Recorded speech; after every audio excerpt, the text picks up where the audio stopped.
All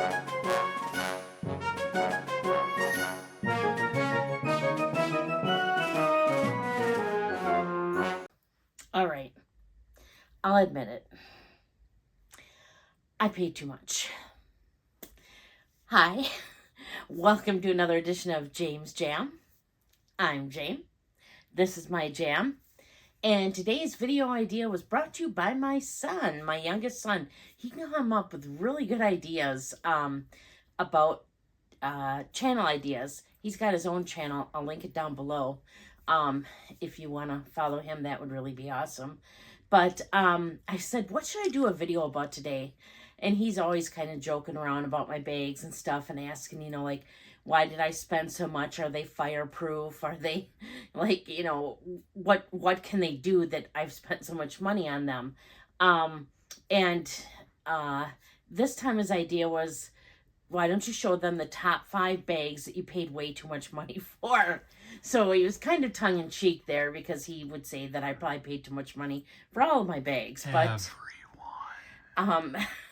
but I would disagree. And in fact, I would say that in general, I have done a really good job of picking out the bags I've gotten. Now, I can't argue that the bags are worth the money.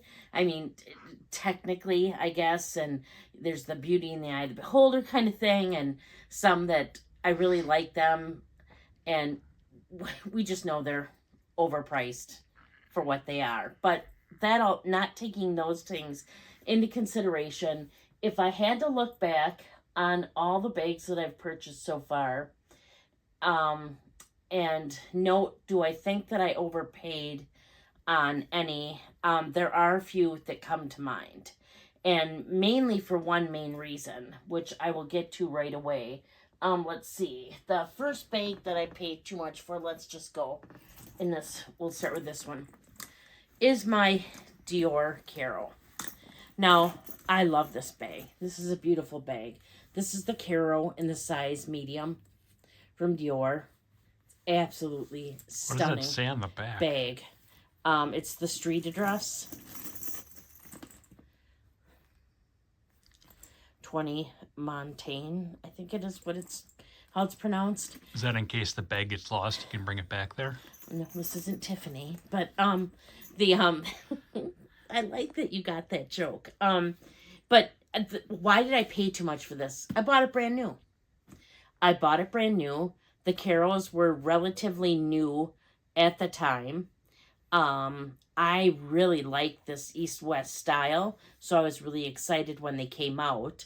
And I didn't have any Dior's, and then this color came out, and backtrack. First, a blue color came out that I absolutely loved, at least in seeing it in pictures. Eventually, I finally did get a card holder in that blue, and it wasn't quite as nice as I had thought. So, I was glad originally that I did not buy the Carol in that color. But this color came along, and I could not deny it. I love fall. To me, this speaks to fall. I just love the color. It kind of matches my hair color. I love everything about it, so I wanted it. Looking back now, as with most bags from Dior, we see that you can buy these for probably almost half price of what I paid, and I paid just over $4,000 for this one. Are you speaking of the pre-loved market? Yes. But when I bought this one new, it was about $4,000 something.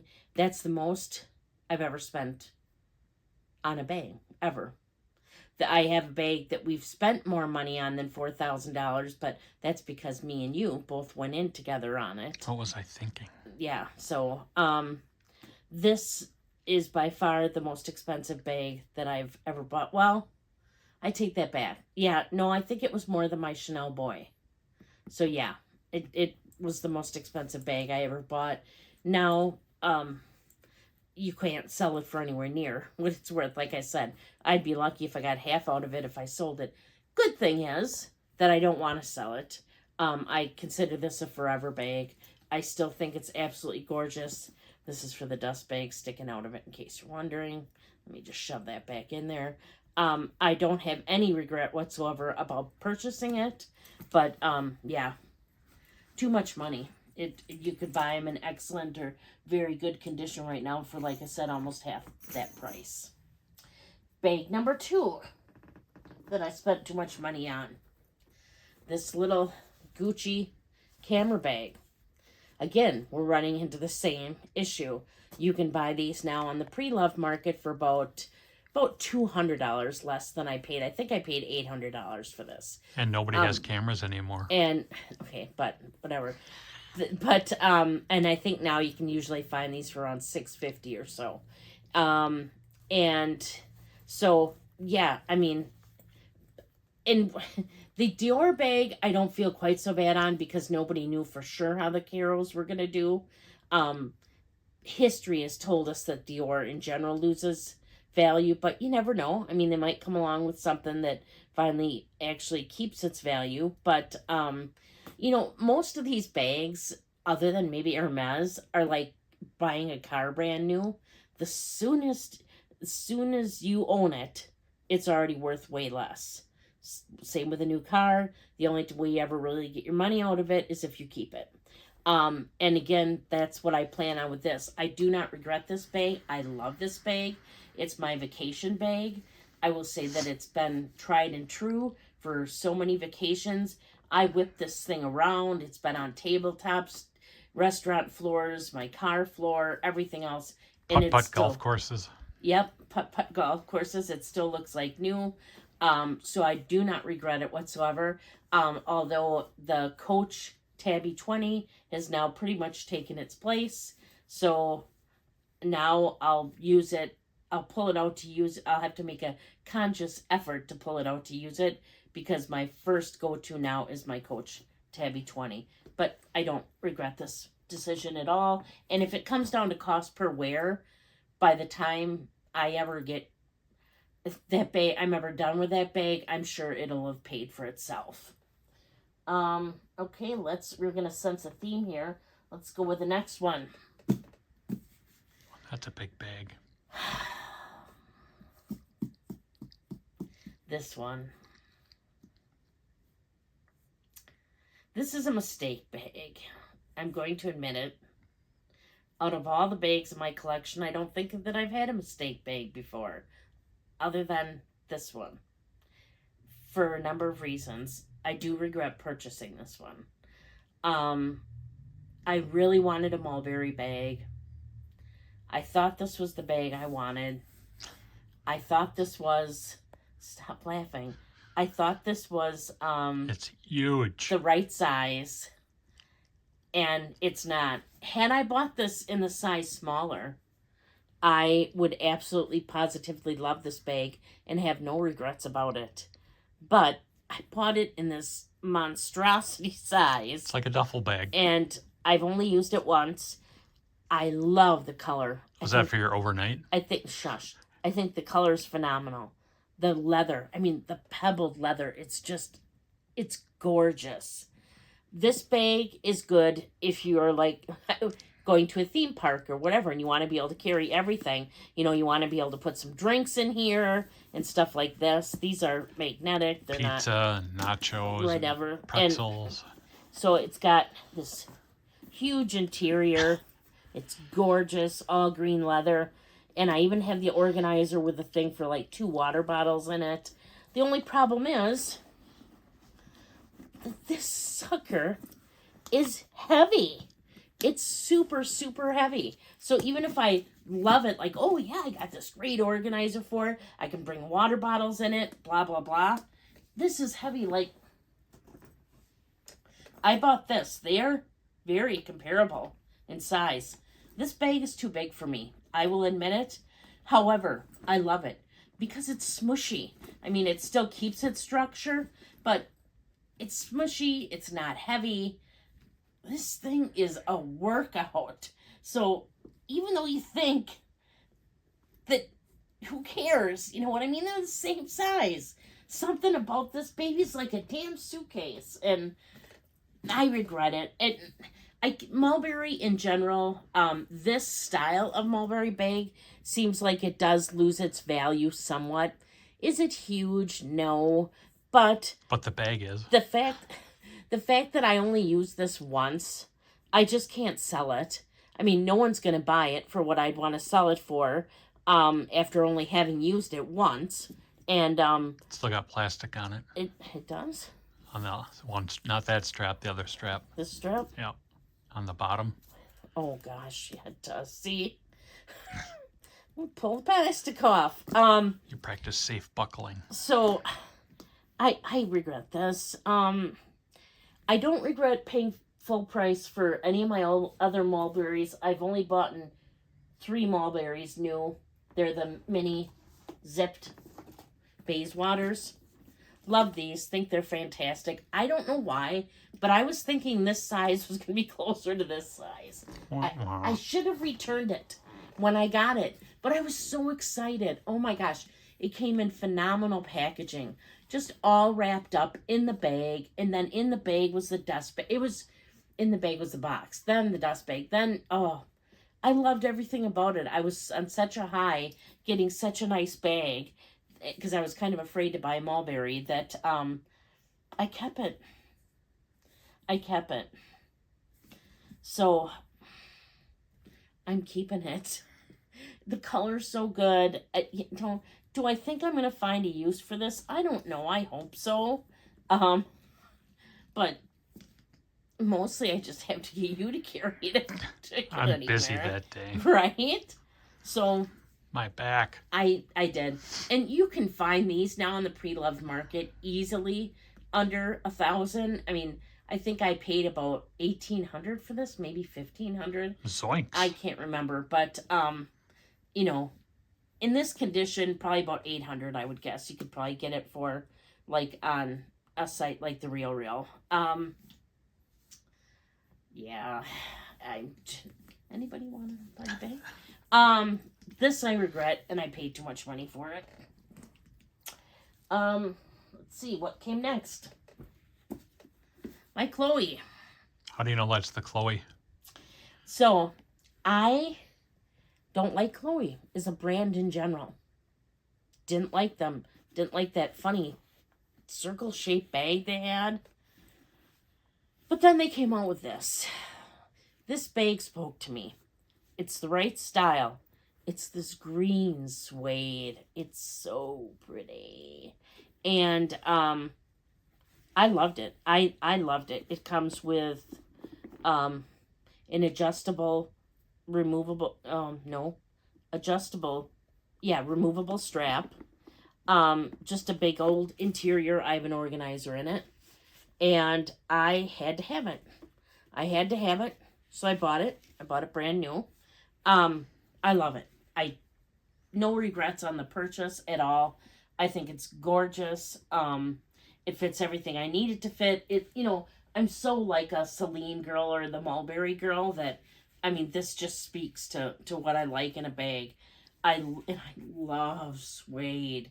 The only reason this falls into my I've paid too much thing is that I think I paid about, were they $1,100 new, maybe $1,200, and now you can buy them on the pre-loved market for probably around $900 in like new condition. So the only regret I have on this is that I didn't hold out until it was used to buy it used, because I would have gotten it a little bit cheaper. I can't even really say I have the whole experience because I didn't buy it like in store. I didn't have it sold to me, so I didn't have some great experience with it, but it fills the niche. I now have a Chloe bag. I think it's gorgeous. I still love it. No regrets whatsoever. Just, there's certain bags that now that I've collected for a while, you start learning that you should, unless you just have to have it, wait until they're going to come out on the pre-loved market, because you're probably going to save yourself some money. Now, I wouldn't say that with Hermes, but I would say that with so many other brands, that if it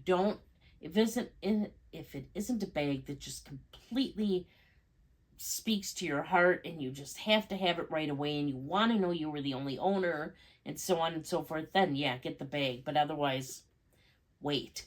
Should have waited. And one case in point for sure is this one, my 5th bag.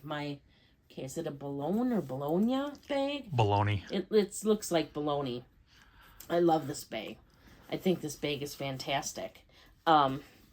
It's got the newer canvas, so it's a lot squishier than normal. One of the things I love about this, it's got the double zip, which I don't mind. Some people don't like that. But it comes with this gorgeous chain that goes on it that, I don't know, it's like a handler for looks. And then it also has a removable, adjustable strap. Bag's fantastic. I absolutely love it. I should have waited. I should have known. It's a pretty basic bag. It's not like this was really going to necessarily be going anywhere right away from Louis Vuitton. So if I had waited, I could have picked it up on the pre-loved market. I wouldn't say that I saved a ton. So if this is a bag that if I had went into store and had the whole experience, I wouldn't say that I overpaid then. If I got the whole shebang with as much as you can buy them for on the pre-loved market now, it would have been worth it to go in store and have the whole experience. But the fact that I ordered it online and just got it shipped to me in a box, and I'm happy that I'm the only owner of it. But again, I probably could have saved myself a couple $100. Not a lot. So do I regret it? No, I don't. But I would say that mainly what I would say to you, as I've been kind of saying, is unless you just have to have it, just have to, or unless it's like some rare, maybe seasonal, even not seasonal, unless you have to have it, don't buy it brand new. I mean, it's basically, it comes down to being just like a car.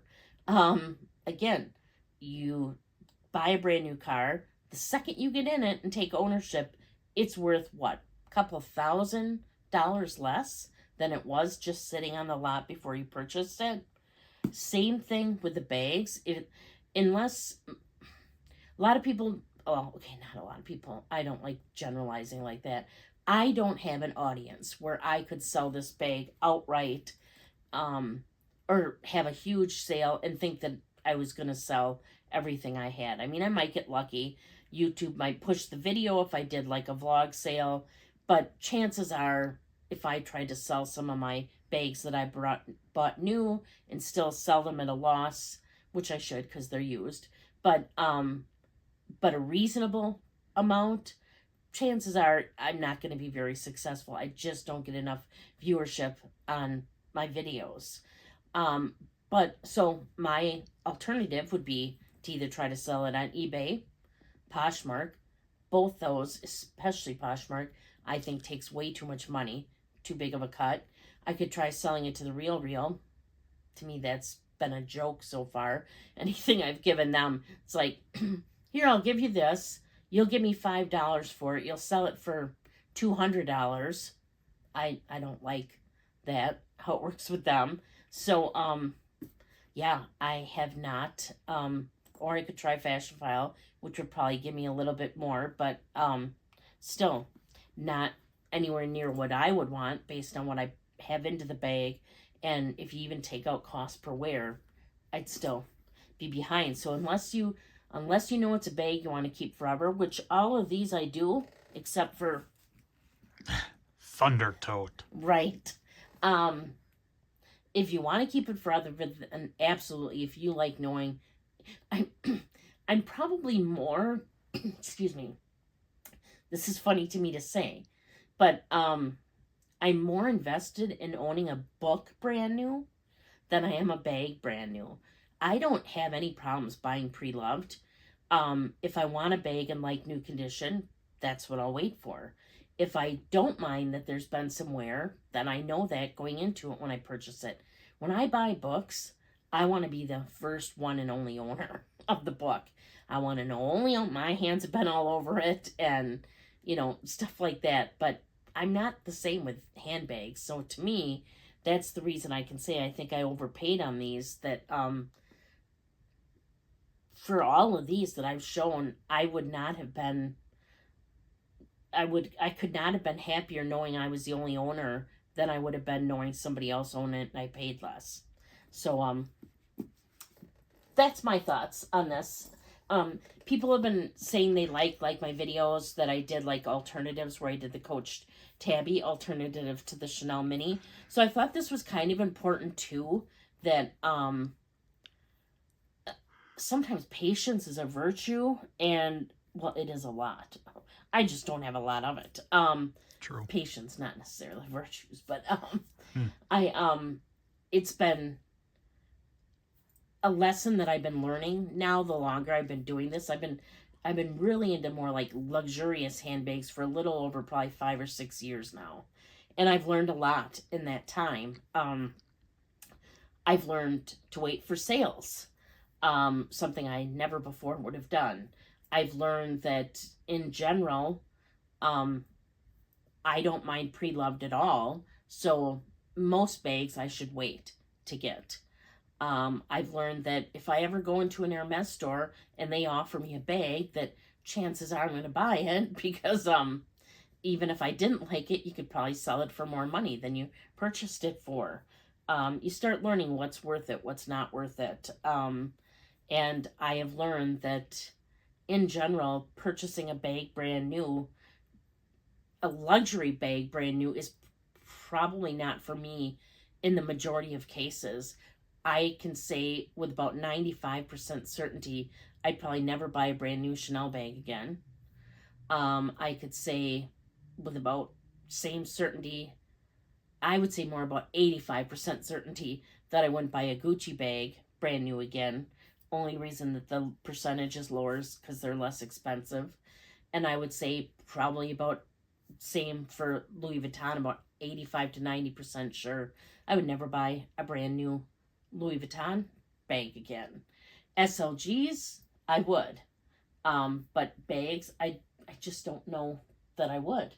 I really like the pre-loved market. I really like that you can get more for your money. And I found that unless you get the whole experience, at least for me, that, yeah, it's, I don't have to have it brand new. So, I guess that's my spiel for today. I would ask that if you're not already subscribed, if you consider subscribing, I would really appreciate it. I do put out content on Wednesdays and Saturdays regarding luxury and contemporary brand bags, primarily.